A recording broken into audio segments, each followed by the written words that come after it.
Hello everyone, welcome to all of you. आज हम चर्चा करेंगे मॉडल और थ्योरीज ऑफ कंज्यूमर बिहेवियर, उपभोक्ता व्यवहार के मॉडल या सिद्धांत।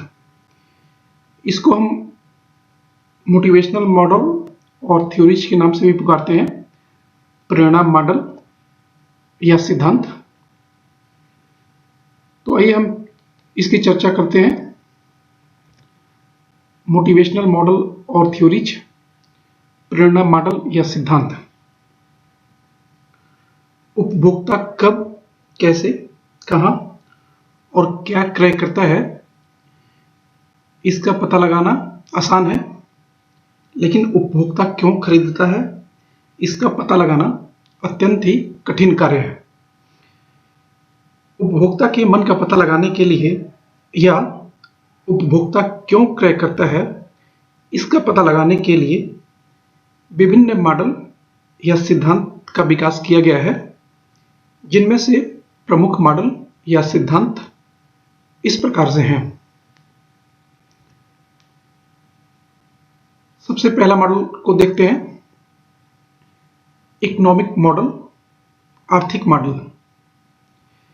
इस मॉडल या सिद्धांत का प्रतिपादन अर्थशास्त्री श्री मार्शल के द्वारा किया गया है, जिसके अनुसार मनुष्य एक आर्थिक एवं विवेकशील व्यक्ति होता है जो स्वार्थ से प्रेरित होकर कार्य करता है और वह अपने सीमित संसाधनों को व्यय करके अधिकतम संतुष्टि प्राप्त करना चाहता है।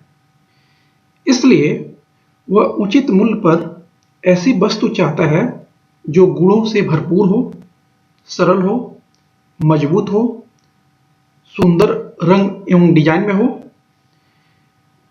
मनुष्य के समक्ष क्रय करने के लिए बहुत ही सारी वस्तुएं होती हैं और उसमें से मनुष्य को एक या कई वस्तुओं का चुनाव करना पड़ता है।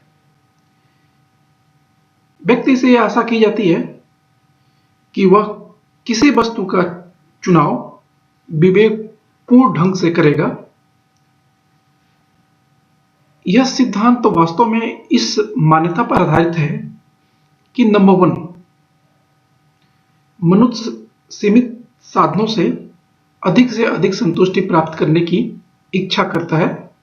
नंबर 2, उसको वैकल्पिक स्रोतों का पूर्ण ज्ञान होता है। और नंबर 3, वह विवेकपूर्ण ढंग से व्यय करता है। लेकिन विपणनकर्ताओं ने इस सिद्धांत को मान्यता नहीं दिया है और उनका कहना है कि यह सिद्धांत कल्पनाओं पर आधारित है और उपभोक्ता व्यवहार को पूर्णतया स्पष्ट नहीं करता है। जबकि वास्तविकता यह है कि इस सिद्धांत या मॉडल का महत्व आज फिर भी है। वास्तव में यह सिद्धांत यह बतलाता है, नंबर 1, कि यदि वस्तु का मूल्य कम होगा तो उसकी बिक्री उतनी ही अधिक होगी। नंबर 2, स्थानापन्न वस्तुओं का मूल्य जितना कम होगा वस्तु की बिक्री उतनी ही कम होगी। नंबर 3, यदि वास्तविक आय बढ़ेगी तो यह माना जाएगा कि उस वस्तु की बिक्री उतनी ही अधिक होगी, बशर्ते कि वस्तु निम्न कोटि की न हो। और नंबर 4, संवर्धन प्रयास जितने अधिक किए जाएंगे उस वस्तु की बिक्री उतनी ही अधिक बढ़ेगी। लेकिन केवल आर्थिक तत्वों का ही बिक्री की मात्रा पर प्रभाव नहीं पड़ता है, इसके साथ ही उपभोक्ता की आदतों, प्रवृत्तियों, भावनाओं इत्यादि का इसमें कोई स्थान नहीं है। अतः यह कहा जा सकता है कि यह सिद्धांत विपणन के एक विशिष्ट क्षेत्र के लिए उपयुक्त हो सकता है, सभी क्षेत्रों के लिए यह सिद्धांत उपयुक्त नहीं कहा जा सकता है। सेकंड, लर्निंग मॉडल, सीखने वाला मॉडल। यह सिद्धांत मनोविज्ञान पर आधारित है और इसके प्रतिपादक रूसी मनोवैज्ञानिक पावलोवियन हैं। यह सिद्धांत इस अनुभव पर आधारित है कि मनुष्य का अधिकांश व्यवहार सीखने से प्रभावित होता है, अर्थात मनुष्य का व्यवहार सीखी हुई प्रेरणाओं से प्रभावित होता है।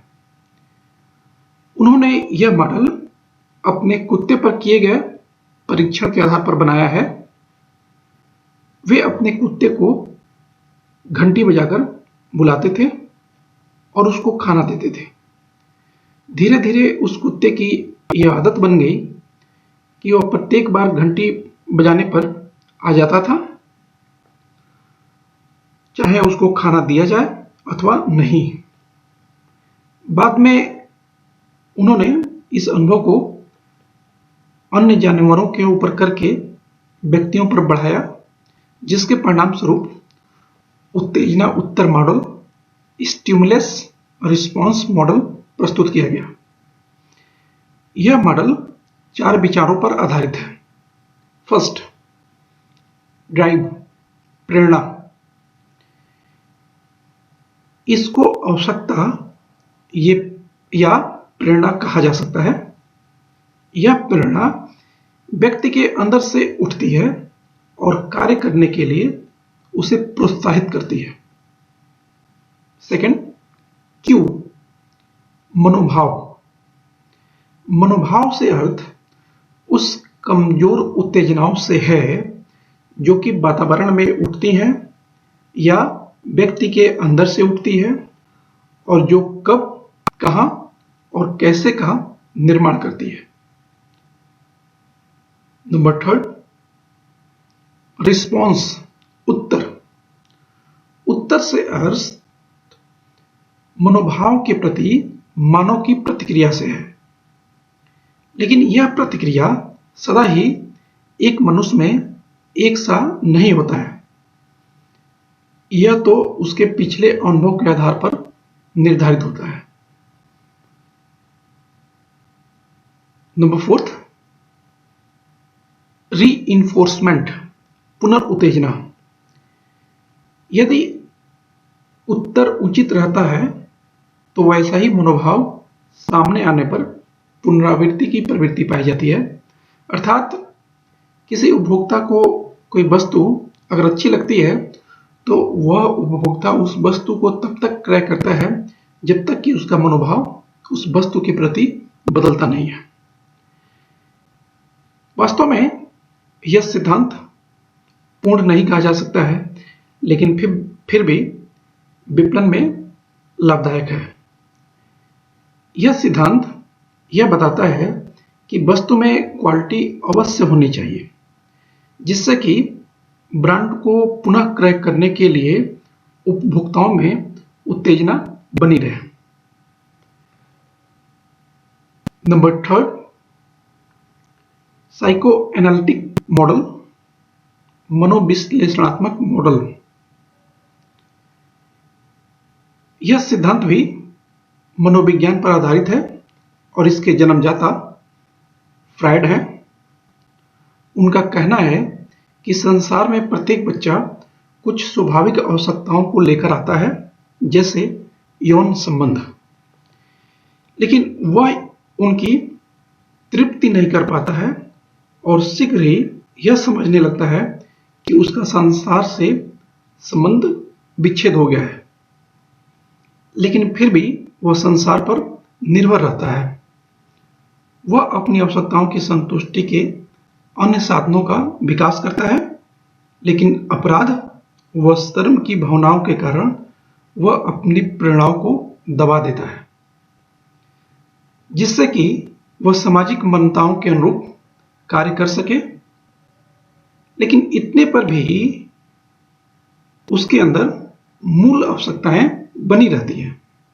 इसका परिणाम यह होता है कि उसका व्यवहार अत्यंत ही जटिल हो जाता है और इन्हीं भावनाओं के कारण कभी कभी वह ऐसा व्यवहार कर जाता है कि उसको स्वयं का पता नहीं होता है कि उसने ऐसा क्यों किया है। फ्रायड के इस सिद्धांत में इसके समर्थकों ने कुछ सुधार किया है और इसमें सांस्कृतिक एवं जीव ज्ञान को जोड़ दिया है। इस प्रकार मनुष्य न केवल यौन संबंधी बल्कि कई और मौलिक आवश्यकताओं को लेकर आता है, जिनमें शक्ति, सर्वोच्च बनना, सुरक्षा इत्यादि प्रमुख है। वास्तव में यह सिद्धांत विपणन के लिए महत्वपूर्ण है, जो यह बताता है कि मनुष्य की वास्तविक प्रेरणाएं किसी वस्तु को क्रय करने या किसी खास दुकान से क्रय करने के लिए प्रेरित करती है। नंबर 4, साइकोलॉजिकल मॉडल, सामाजिक मनोवैज्ञानिक मॉडल।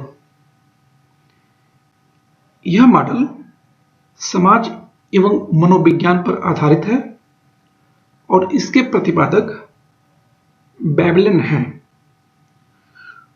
उनका कहना है कि मनुष्य के आर्थिक उपभोग का एक बहुत बड़ा अंश स्वाभाविक आवश्यकताओं या संतुष्टियों से प्रेरित नहीं होता है, बल्कि समाज में रहने के कारण सामाजिक सम्मान से प्रेरित होता है और उसकी आवश्यकताएं एवं व्यवहार मुख्यतः उसके वर्तमान समूह सदस्यों के अनुसार परिवर्तित हो जाती है।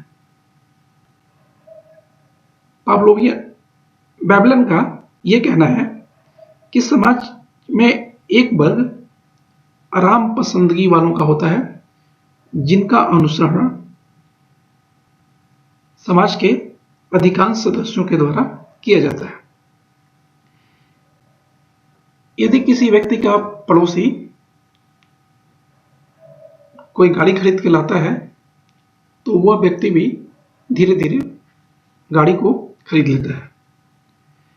विपणन की दृष्टि से यह मॉडल महत्वपूर्ण है, जो यह बताता है कि एक मनुष्य पर समाज की संस्कृति, उपसंस्कृति, सामाजिक वर्ग, धर्म, संदर्भ, समुदायों का प्रभाव पड़ता है। विपणन प्रबंधक को अपनी योग्यता इस बात का पता लगाने में व्यय करनी चाहिए कि इन सामाजिक स्तरों में से कौन से उसकी वस्तु की मांग को प्रभावित करते हैं, जिससे कि विपणन कार्यक्रम उसके अनुरूप बनाया जा सके। और नंबर 5 एंड लास्ट मॉडल है ऑर्गेनाइजेशनल मॉडल, संगठनात्मक मॉडल। यह मॉडल संगठन पर आधारित है और इसको हॉब्स के द्वारा प्रस्तुत किया गया है। इसी कारण इसको हॉब्स का संगठनात्मक मॉडल कहते हैं। जो उपभोक्ता किसी संगठन से संबद्ध होते हैं, वे वस्तु को अपने उपभोग के लिए क्रय नहीं करते हैं, बल्कि पुनः उत्पादन या वितरण के लिए वे वस्तुओं का क्रय करते हैं। वे अपना क्रय संगठन सीमा के अंदर करते हैं। ऐसे क्रेता अपने निर्णय किस प्रकार से लेते हैं, इस संबंध में 2 विचार सामने आते हैं। नंबर 1, कुछ विपणन प्रबंधक विवेकपूर्ण प्रेरणाओं के आधार पर लागत, किस्म, सेवा व गुण से प्रभावित होकर सर्वश्रेष्ठ वस्तु को क्रय करते हैं, जबकि कुछ व्यक्तिगत प्रेरणाओं के आधार पर वस्तुओं का क्रय करते हैं। वास्तव में ऐसा उपभोक्ता दोनों से ही प्रभावित होकर वस्तुओं को क्रय करता है। वास्तव में यह मॉडल वस्तु को भेजने, सेवा देने, मूल्य निर्धारित करने इत्यादि में विवेकपूर्ण चुनाव आधार का काम करता है।